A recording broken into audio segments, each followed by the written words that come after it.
Most of us didn't grow up in a perfect family or even have perfect childhoods. Research shows that while we can't change our past, it still can have a profound impact on our lives and our relationships. Today, Dr. Liz and I welcome Kay Cuccaro to the show. She's trained in Imago therapy, which focuses on transforming conflicts into opportunities for healing and growth that often stem from our childhood. Kay shares helpful tips about communication and connection, including the 18-inch gaze into each other's eyes, and so much more. Kay Cuccaro has worked as a couples therapist for 35 years in Los Angeles, California. She helps couples through the lenses of Imago relationship therapy and encounter-centered couples transformation, both proven methods for improving communication and intimacy in relationships. Her brand offers intensive all-day or even two-day sessions, workshops, and weekend retreats for couples, a service not provided by many of her competitors. This allows couples to fully immerse themselves in the therapeutic process without the distractions of daily life in a relaxing setting. We hope you enjoy the show.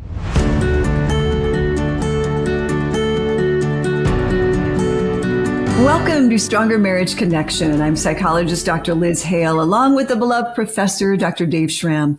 Together, we have dedicated our life's work to bringing you the best we have in valid marital research, along with a few tips and tools to help you create the marriage of your dreams.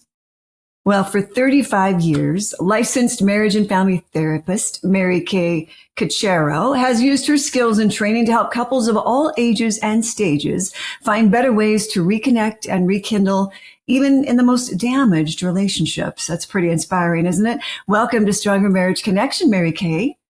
Well, thank you so much. It's a pleasure to be here. It is an honor to have you. You have specialized advanced training in a field that I have been fascinated with for years, but I didn't do a very deep dive into it, and that is Imago therapy. I love this idea that the Imago process strengthens your relationship all while healing childhood wounds.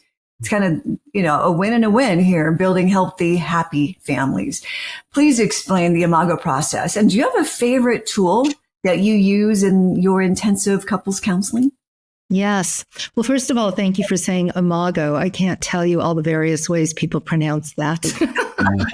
And Imago is from the Latin. It means image.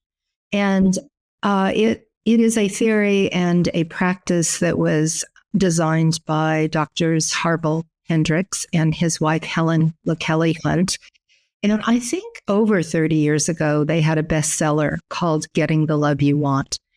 And I think it's a bestseller because it speaks to people. They read that book and they find themselves. They find their relationship in that book. They go, oh, yeah, this resonates. And his theory is actually quite complex, and I will not do it justice in this small little period of time that we have here. But the idea is that we are drawn to, attracted to, and fall in love with someone who feels familiar. You know, that feeling you're going, let's say now all these couples go on online dating sites. And everything lines up, checks all of the boxes, and they're very excited, and they go to have coffee, and they come back, and you say, how did it go? And they say, oh, there was no chemistry. Well, what does that mean? What is chemistry? And Doctors Hunt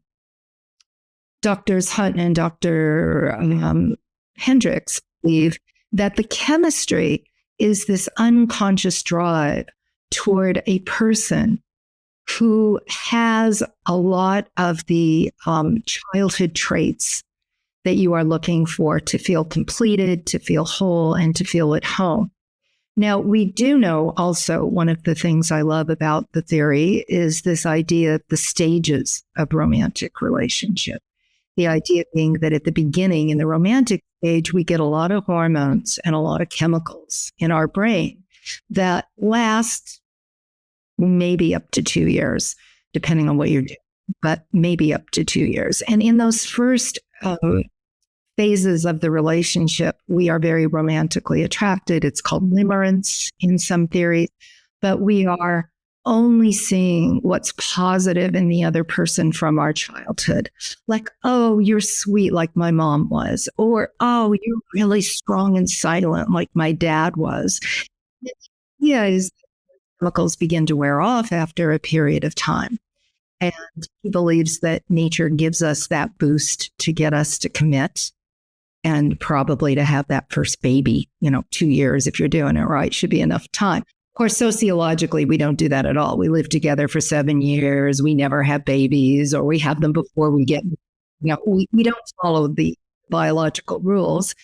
But when those chemicals wear off, we enter another stage of relationship that Dr. Hendricks calls the power struggle. In the power struggle, because the blinders, we are now also seeing those negative characteristics of our early childhood caretakers. And sometimes, for example, let's say you did have that calm, quiet, stoic father. And initially, you see that as strength in your partner. And after all the chemicals wear off, you might suddenly start shaking them by the shoulder, saying, "Why won't you talk to me? Hello. Anybody in there?" Horrible things. It's funny how we try to for the very thing we hired them for. The things in the beginning can actually grow to be the things that are really most painful and frustrating in the relationship. So when we've dipped down into the power struggle phase, that's when most couples begin to seek counseling, couples counseling. We know that about 50% of the population who are married will just divorce at that phase. The average amount of time that a couple will stay in a power struggle before they divorce is about 6 years. So that's pretty long suffering in my mind. That's a shocking statistic, actually. So they will exit the relationship. But because we are wired for connection, they will go on a dating site and soon find another person to be in connection with. And they will get that romantic stage again. So it's like, oh, this is lots better than that person I left. Then those chemicals wear off. And now here we are again in a power struggle. Brand new person who doesn't look on the surface anything like the last person. And yet the struggle is the same. Why is that? Well, we bring ourselves to everything, right? And if you think about the struggle as the tip of an iceberg, all that under the water ice is our history. And wherever we go, there we are. We bring it with, right? So that's part of the Imago theory that I find fascinating. And the idea is that we as Imago therapists help couples out of the power struggle into the next phase, which is called mature love. And that's sort of like an earned love. There's no chemicals, there's no hormones involved, except for the ones that you can create through recommitting, re-romanticizing, understanding the stage that you are in, not blaming your partner for the fact that you're in it, but understanding it in a different way and working together to heal those icebergs so that you can have a more mature kind of love that isn't ecstasy. It's more like joy. What all the couples that I've seen in 35 years really want is they want to be seen, they want to be heard, and they want to feel valued. And if you give them a structure where the communication is respectful, it's deep, it's intimate, and you can look back in your past and find out what it is you're trying to heal in this relationship, you grow and you heal. And your relationship becomes like a beautiful, safe space. So those are the things I like about the theory. And then the tool that Harville created is called the intentional dialogue, where couples structure their communication in a way. And this is, a lot of therapists use this, even if they're not Imago therapists, but they've heard about it and it works, is when you have the couple talking to each other and one person speaks, the other person listens, and the person who's listening is mirroring back what they're hearing for accuracy. Because, sometimes we respond to what we think we heard, not actually what we said. And so we're checking that out. We're really staying with the speaker. And then there's a 3-step process of mirroring back, validating, which isn't agreeing. Validating is I hear you and you make sense to me. People get stuck there because if they don't agree, then it doesn't make sense.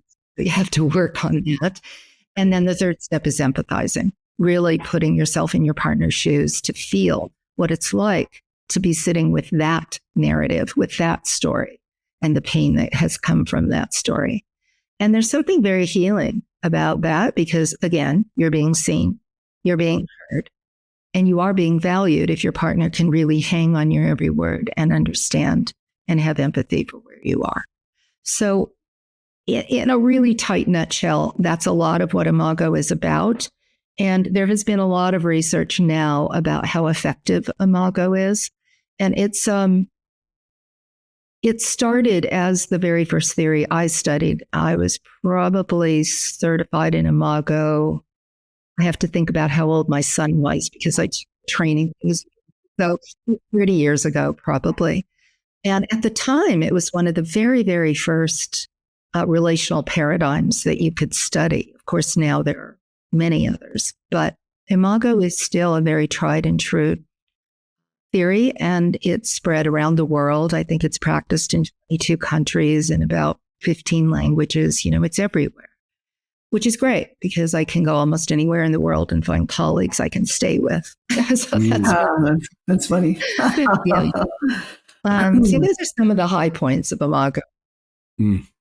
Yeah, that's really helpful. Thanks, Mary Kay. I think I'm curious, what do you do when you're working with a couple and let's say neither of them finds in their partner, this familiar essence from childhood? Is it just a matter of time? Sometimes you have to help them dig a little bit deeper to find that reflective image, in their past or that healing or a trauma or that experience. Or are there some couples for whom it's just, the concept doesn't apply? They had pretty good, healthy childhoods.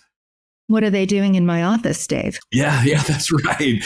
That's right. So, that's the truth of it. Of course, you can have a good enough childhood and you can have very secure attachment. And hopefully we want all people to have that. But the truth is there are no perfect parents and there are no perfect childhoods. And almost everybody has something. And if you have anything, the place it's going to come out is in your most intimate relationship, because whatever wasn't perfect is going to get triggered by your partner because you have been attracted to this person because there is that imago.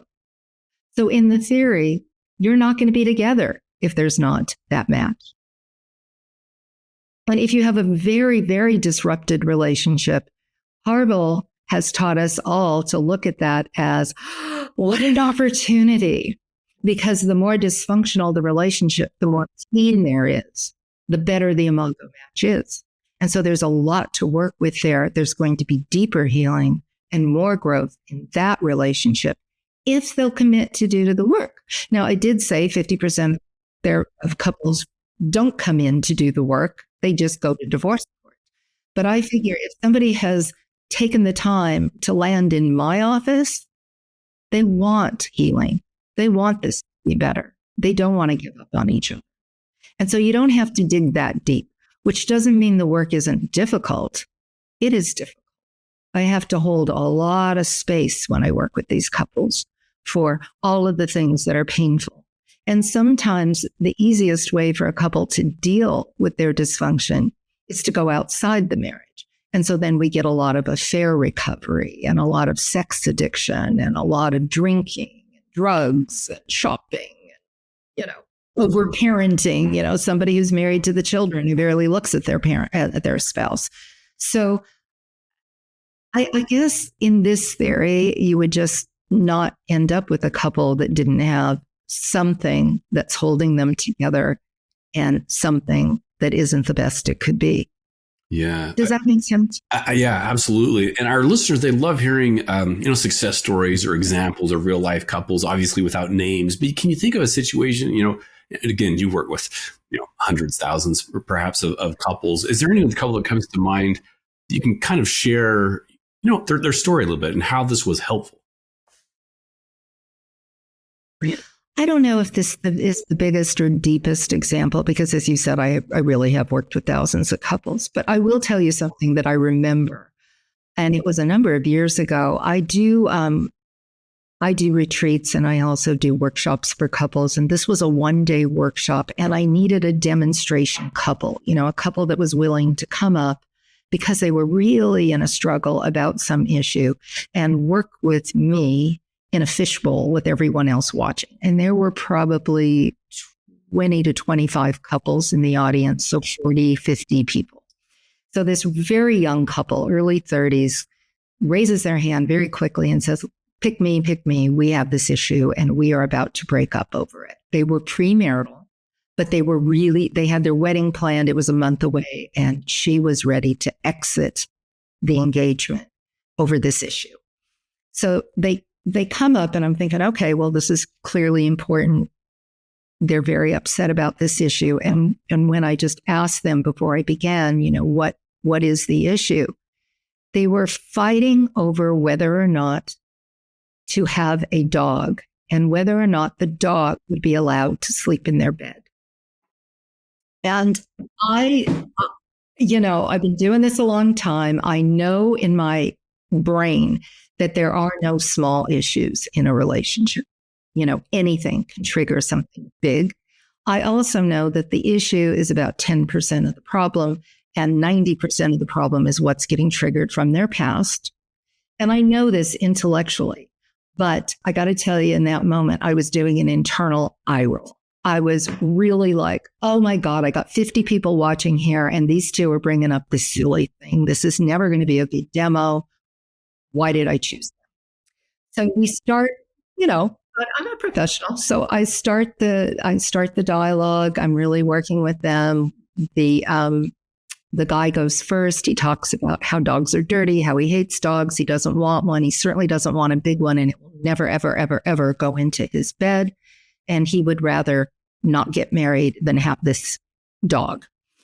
So she listens, she mirrors, she validates, she empathizes. It's all going swimmingly, but a little shallow, not the depth I want to demonstrate. And then she gets her turn and she starts with why it's not why, but just that it's very important for her to have a big dog. And she absolutely has to sleep with the dog. And she loves him, but there will always be a dog in the space between them in the bed.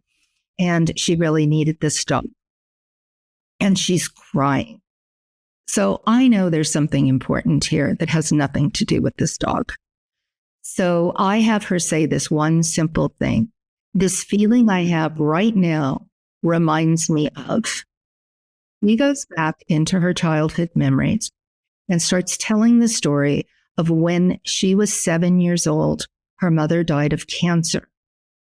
And no one actually explained it to her, just mother was there and then mother was gone. She didn't get to go to the funeral.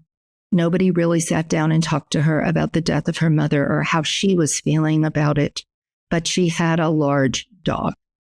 And the dog slept with her in the bed every night. She held the dog. She cried into the dog's fur. And this dog saved her life. Mm. Now, I'm telling you, there's not a dry eye in the 50 people watching this thing. It was so moving.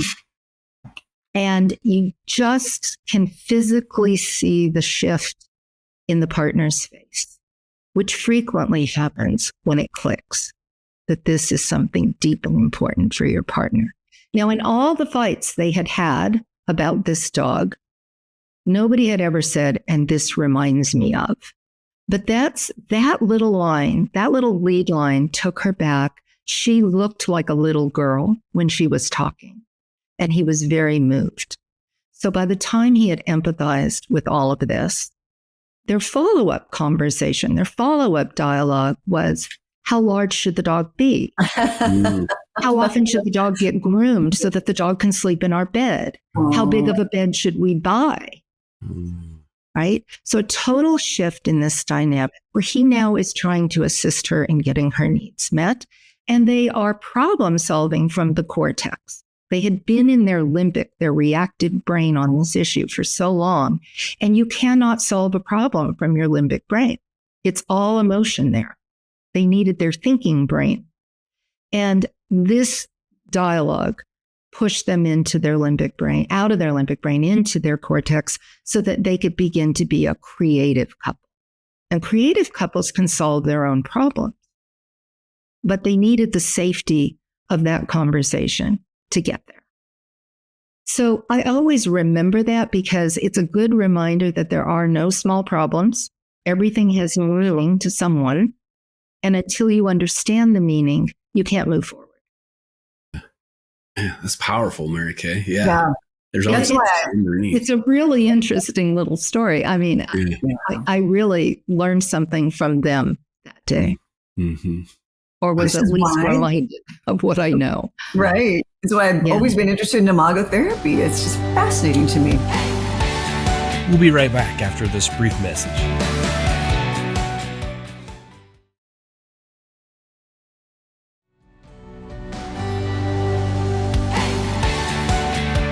And we're back. Well, let's dive right in. Okay, let's move on to another specialization you have, please, Mary Kay, and that is encountered-centered techniques.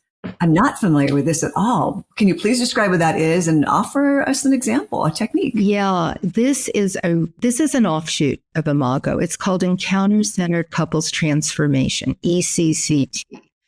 And it was it comes from the work of Heidi Schleifer.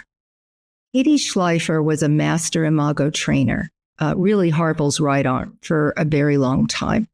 And when I first trained in Imago, all of my advanced training was with Heidi. And then she started kind of adding things to the theory, changing it a little bit, and it started to become its own thing. And so at one point, she left Imago and started the encounter-centered work. And I loved it so much. It really resonated to me. It is Imago theory, but the techniques are a little bit different. And I think she started integrating a lot of what we were learning at the time from neuroscience and what's actually going on in people's brains when they're interacting. And, you know, we didn't always have functional MRIs, but we do now. So we know these things.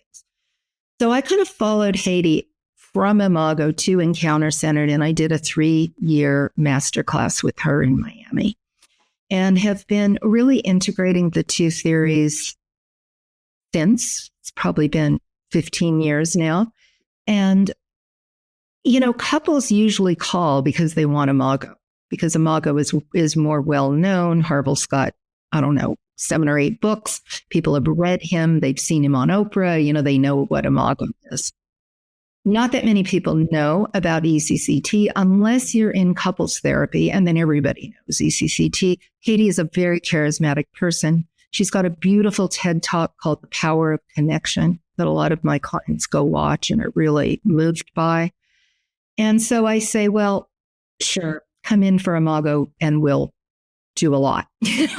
And unless you have a specialized degree in marriage therapy, you know, you're not going to feel or notice any differences. And most clients don't care as long as it works. And it does work. So I will tell you that in Heidi's work, the couples are still turned toward each other. They're still talking to each other in a very structured way. But the chairs are now incorporating the biology of connection. The chairs are closer. We know that when any two people gaze into each other's eyes at an 18-inch eye distance, the limbic brain on those functional MRIs relaxes. There's a safety. So I call it a limbic resonance. So that part kind of calms down, and what lights up is the cortex. So now they are in the part of the brain where they can be creative and hear each other and really remember that they love each other, are in connection, and want to solve problems. Also at that distance, you can hold hands, releasing oxytocin, that bonding hormone, and I can help them to regulate their breath so that they're really staying in a rest and digest state and not in that light state. So it makes a big difference just pulling the chairs closer.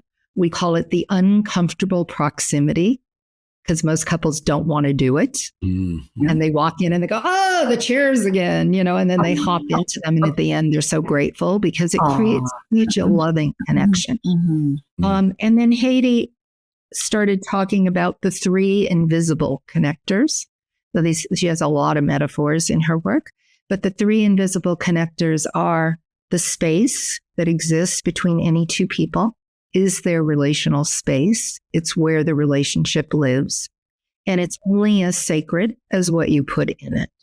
So if you are putting bad habits, eye rolls, and looking at your phone when you should be looking into your partner's eyes, or raising your voice, or 5 million different things you could put in there that would pollute that space, then you're like magnets that approach the space and go, I'll go do my own thing. And I work with a lot of couples who are functional, but they're not connected because they approach the space and it's just easier to go do their own thing. And especially parents will do that. They get very busy with career and parenting, and they're married, but they're not experiencing a lot of joy and a lot of intimacy. So when the space is sacred, those same magnets attract. They want to be together, and the space is very sacred. And the key is that our children live in the space between us as parents. So we want that space to be sacred. And if we don't have children, we want it to be sacred for us. Even the dogs respond to the space. People who've brought their emotional support dogs, when they go into any sort of power struggle kind of dynamic, the dog will go hide under my desk. As soon as I get them into this safe space where they're communicating in this structured way, the dog will come and want to be between them. Because dogs have big brains too, and they know when it's safe. They know when they want to be part of it versus, whoa, I don't want anything to do with this, right? So the space is the first invisible connector. And when we're aware of it, we can do good things there. The second metaphor is that there is a bridge, and that the bridge goes from one person to the next. And when you go on the bridge, you take nothing but curiosity and an open heart to hear and feel your partner, to be present in their world. You don't take your judgment. You don't take your criticism. You don't take your already knowing what they're going to say or what they should say. You don't take your yeah buts. You take only your curiosity to be fully present. And it can take 15 or 20 minutes to get someone to really cross the bridge intentionally and land in the space of their partner. But when it happens, there's an encounter, and that's the third invisible connector. The encounter is that soul-to-soul meeting that happens when you create the environment for it to occur. And when you are truly in the world of your partner, you begin to know them in ways you never knew them. And the narratives that have been stuck unstick. You get new meaning. And again, because you're in the right part of the brain, you can be very creative there. And it's really beautiful. And the word transformation is in the title because couples really do transform with this work. And when I do it in private intensives where couples will come, like this afternoon, this couple's coming for 4 hours. That's what I call a mini intensive. The actual intensive is 8-hour sessions. And usually we do 8 hours, 2 days in a row. It's a similar format as when we do the couples retreat, when they're there for 3 days, only it's private. The private intensive is private. The retreats are with 5 other couples. What I like about that work is some want to go horizontal week to week to week to week. But if you take that horizontal line and you turn it this way, you've got an intensive. It's a vertical kind of model. And what I like about it is for some couples, they need deeper healing and they need it quicker because they're in crisis, because there's been an affair discovery, because I live in LA and people go on movie sets and don't come back for 6 weeks. So it's for people where their schedule works and also for people who need something deeper, quicker. So I do that kind of work as well. And Katie's model is really an intensive model. The hard part about her model is chopping it up into weekly sessions. But I've also learned to do that. And it's also very effective. It's just different. Right. Wonderful. Yeah. Amazing. Yeah, it's powerful. Now, Mary Kay, you've talked a little bit about, and I've heard you mention, some of the neuroscience. I'm a big fan of neuroscience, positive psychology, that area. And you've said things like the cortex or the limbic system. You've mentioned oxytocin, those types of aspects. And you incorporate this, right? And you help couples acknowledge, access the right parts of the brain and manage and solve problems and build intimacy. Is this really as complicated as it sounds? Sometimes some of these areas like, oh my goodness, what's happening? Can you talk us through a little bit about neuroscience and even a few practical tips for couples to help them understand a little bit about what's going on up here? Yeah, it does sound complicated, really, but couples get it. And, I think it's really a relief to have a little bit of information about what's going on in the brain because it humanizes them. Rather than looking at your partner as if this jerk would just stop doing that thing, we'd be a great couple. They go, oh, the way I'm saying this is triggering his limbic brain, and his brain, that part of his brain, has just hijacked his essence and the part of the brain that I fell in love with, right? So they can begin to take responsibility for the way that they are triggering one another's neurobiology. One of the things that I learned, and I told you it was over 30 years ago from Harville Hendricks's Imago work, is that one of the most dysfunctional patterns that we see in couples is when they get upset, their inability to work through it comes frequently from their reactive patterns. So a person in his book will either be a hailstorm, someone whose energy expands when they're upset, the fighters, the ones that want to talk, get louder, slam cabinets. If you walk out of the room, they will follow you. If you hang up on them, they will call you back. These are the people whose energy is very, very expanded when they're upset. I'm one of those, so I can absolutely describe that one. The opposite adaptation is when people are turtles, when they hypo arouse, they go internal. They don't want to talk. They don't want the fight. They're conflict avoidant. If you continue as the hailstorm hailing on them, they will go deeper and deeper into the shell. Now, this creates a very dysfunctional pattern because one person is upset. They're doing the only thing they know how to do. They're pursuing you to get it resolved. But the very pursuit is triggering and scaring the partner. So the partner withdraws, retracts, shuts down just to protect themselves. And it becomes the biggest trigger possible to the partner because now they feel ignored. They feel not seen, not heard, not valued. They feel like they're being abandoned in the relationship. So they do more of the thing they know how to do. They get louder.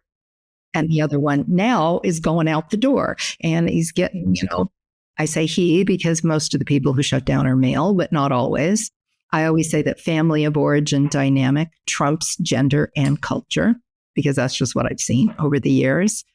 So we have to begin to understand what's happening neurobiologically when someone is in that fight or flight mode and the other person is in collapse. So I teach them about the vagal nerve. I teach them where they are. Are they in the sympathetic nervous system? Are they in the parasympathetic nervous system?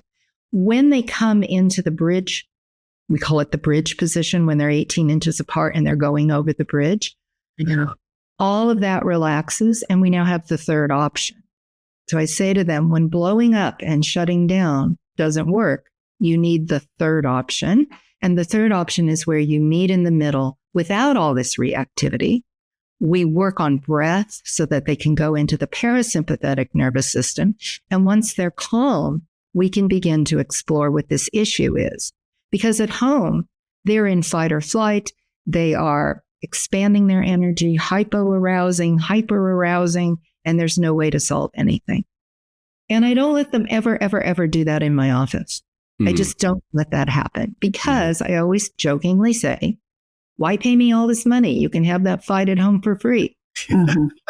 That's right.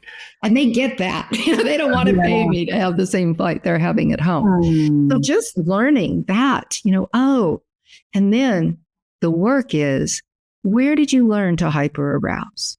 When in your childhood was it important to get your needs met? And you learned that the way to do that was to stomp and scream.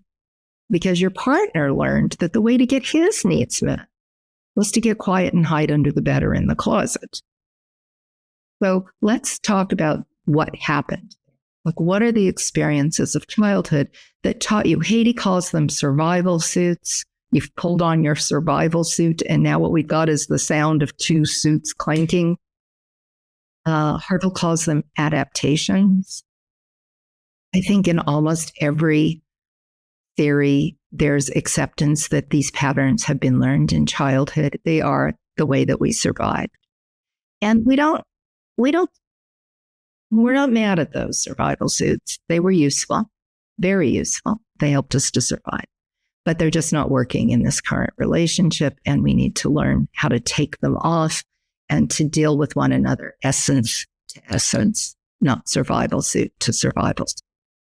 And so even that piece of neurobiology is important for them to know. And also the idea that once they are completely flipped out and triggered, they can't sit in the chairs and look into each other's eyes. They don't want to. That's a good time for a timeout. And so I teach them how to self-soothe. You know, if you can't do it with each other right now, go away for 20 minutes, self-soothe, know how to do that, get back online so that you're fully able to think and feel at the same time. In some theories, we would say you're back in your window of tolerance. That's from trauma therapy. And now you pull up two chairs and you do it better and differently. And, you know, they can do it with me. It's harder to do at home without a coach. But the longer they do it, it's like going to the gym and working on your muscles. Eventually, you don't need the dumbbells anymore. You can pick up the groceries. That's how I think of it. So you're coming to my office like the gym. And when that relational muscle gets strong enough, you won't need to come to my office anymore. You'll have those muscles and you'll use them at home. And what I love about couples therapy is it doesn't take years. It takes months. Mm-hmm. You know, when couples especially with the intensive therapy that you do, Mary Kay. Yeah, well, with the intensive, usually they do 1 or 2 follow-ups a month or 2 later, and then they fine-tune periodically, but they really get a lot from those full 2 days. Mm-hmm. That's wonderful. A lot of my sessions go to 2-3 hours, occasionally 4 hours. You're a woman after my own heart. We'll be right back after this brief message.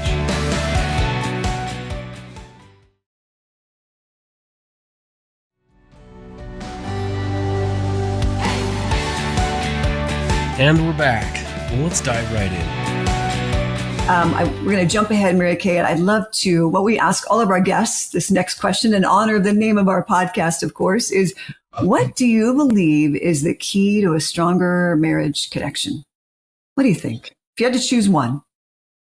I think, well, I'm going to say one with 3 parts. I think connection really comes from touch, affection, sensual, sexual touch. So I think that physical component is very important.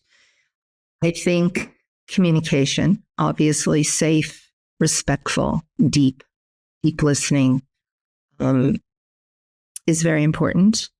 And then I think the third thing is shared activity. I think couples need to spend time together. They need to find things that bring them joy, and they need to share in those. And in fact, if I can make a shameless plug for my new card deck that I created for couples, I put those 3 suits in the deck. So the name of the deck is Connect, Communicate, Create. And the 15 Connect cards are about touch, and the communication cards are about communication, and not what to talk about, but how to do it. And then the third suit is Create, and that's about creating interesting and fun shared activity. So I really think it's a 3-part thing. And I've seen too many couples that communicate really well and don't have sex. They just have sexless marriages, even though they seem emotionally close. You have to focus on touch. You have to make that a priority. I see couples that have great sex lives, but do absolutely nothing out of the bedroom. They don't cook together. They don't go on walks. They don't go on trips. They just, stay home and have sex. So, I feel like you have to have all 3 of these things working for it to be a really true deep connection, and for the space to be nourished to the point where you want to stay. I would love to get another stack of cards like yours. Where can listeners find out where do we get those cards? Find out more about what you offer, your services, and other rich resources you provide, Mary Kay. Yeah, thank you. I have a very robust website as well as Facebook page. It's www.mkcuccaro.com. There's a media page where you will eventually have access to this podcast, but there's a lot of radio talk shows, podcasts, articles.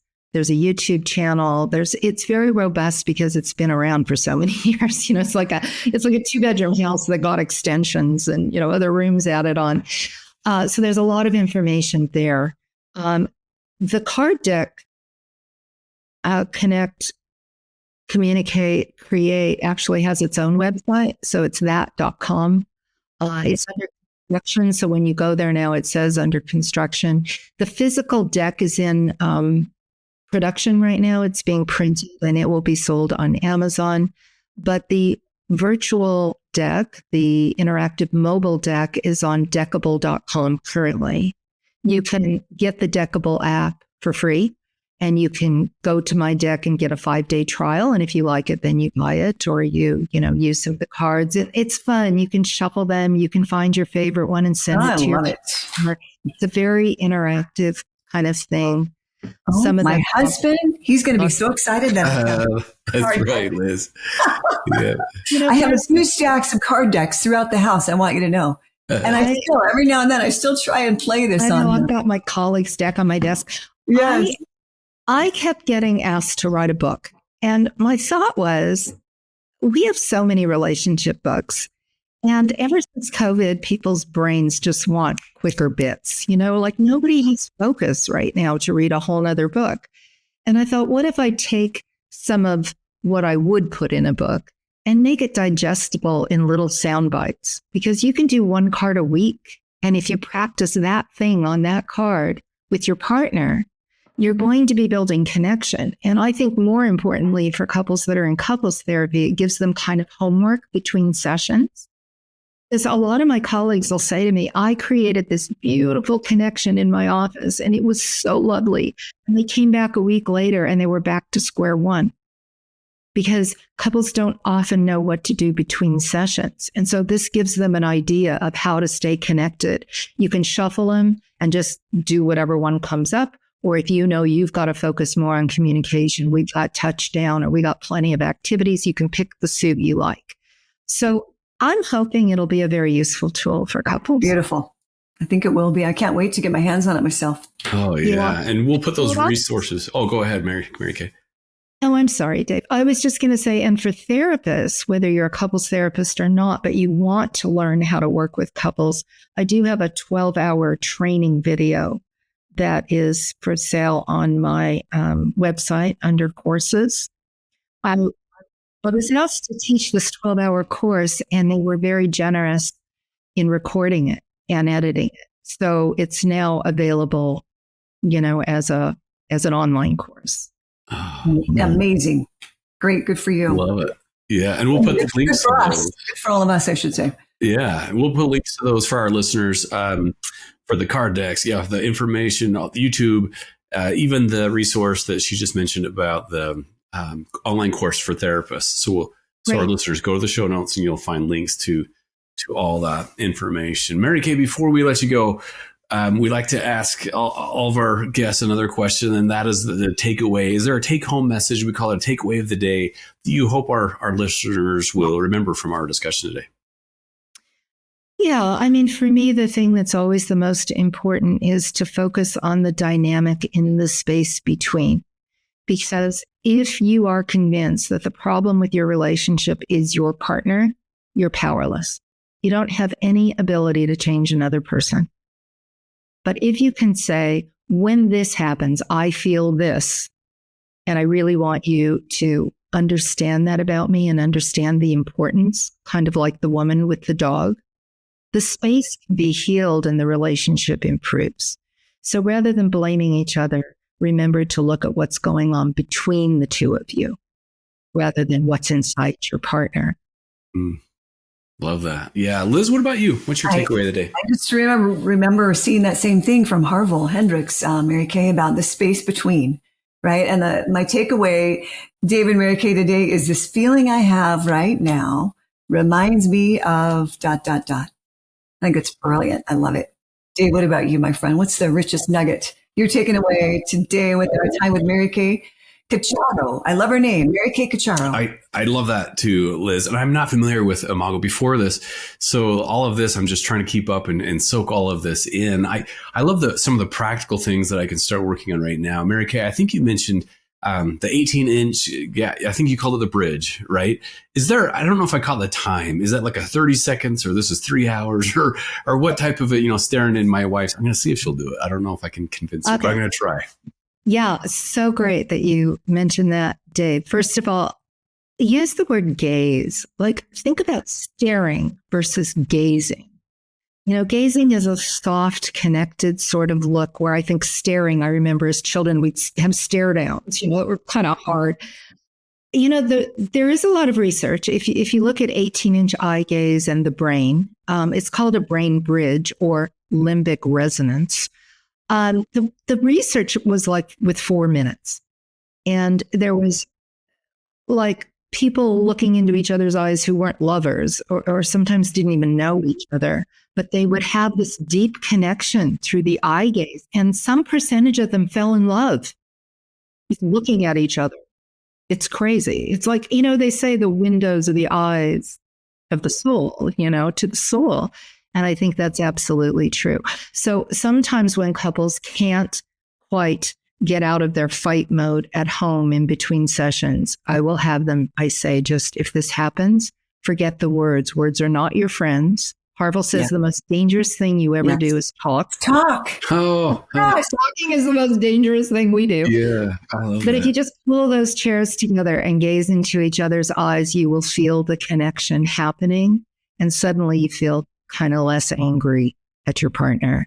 And the issue's there, and you will get to it when you can. You maybe have to save it for the therapy office. But the gaze, just try it with your partners and see how you feel. Yeah. I love that. Very practical, very simple that I can do. I'm going to try that. I'm going to try that today. And Dave, we got research was research on mothers breastfeeding babies. 18 inches is the distance between a parent's eyes and a child's eyes when you feed, whether you're the dad with a bottle or the mom breastfeeding, whatever. So that 18 inches develops the baby's brain. Without eye gaze, we have failure to thrive. Children cannot grow without eye gaze. The brain doesn't grow without eye gaze. When you're in the supermarket and the baby in the stroller behind you is going like this, trying to catch your eyes. Oh, yeah. Innately now they need eye gaze. Because we have neuroplasticity, which for the listeners means our brains can change until the day we die. Our brains are plastic. We can mold them and change them. When you gaze into your partner's eyes, you're actually changing the neural pathways in each other's brains. So it really is transformational in that way. That is unusually close, isn't it? Right? I mean, uncomfortable proximity, Liz. Yes, that's right. Yes. That is something. I could see how it could be very powerful. All right, Dave, return and report. Okay, you go first. Yeah, I'm gonna go do that. This is interesting, Mary Kay, and I had heard about the baby and the parent gaze, and I just hadn't translated that over, and that's why I plead with parents: please get off your phone and screens and look at your baby's eyes, because it's not just magic happening. There's real, actually, brain changes happening, right? 100%. And I mean, we could have a whole nother hour talking about the way that technology has really impacted relationships. And I know there are some good things about, staying connected digitally and all of that. But when I get these young couples in and they're having their fights on text, I have to say, words are 7% of communication. You are missing so much of who your partner is when you're only talking on text. It's a whole new world. Yeah, it really is. All kinds of distractions. Well, Mary Kay, you've been very generous with your time and the wisdom that you have shared with us today. Thank you so much for joining us. Well, thank you. It's just been so fun to be with the two of you. I really appreciate it. Back at you, Mary Kay. Thank you. Yeah. Well, friends, that does it for us. We'll see you next time. Another episode of the Stronger Marriage Connection podcast. That's right. And remember, it's the small and simple things that create a stronger marriage connection. Take care now. Bye-bye. Thanks for joining us today. Hey, do us a favor and take a second to subscribe to our podcast and the Utah Marriage Commission YouTube channel at Utah Marriage Commission, where you can watch this and every episode of the show. Be sure to smash the like button, leave a comment, and share this episode with a friend. You can also follow and interact with us on Instagram at Stronger Marriage Life and Facebook at Stronger Marriage. So be sure to share with us which topics you loved or which guests we should have on the show next. If you want even more resources to improve your marriage or relationship connection, visit strongermarriage.org, where you'll find free workshops, e-courses, in-depth webinars, relationship surveys, and more. Each episode of Stronger Marriage Connection is hosted and sponsored by the Utah Marriage Commission at Utah State University. And finally, a big thanks to our producer, Rex Polanis, and the team at Utah State University, and you, our audience. You make this show possible. The opinions, findings, conclusions, and recommendations expressed in this podcast do not necessarily reflect the views of the Utah Marriage Commission.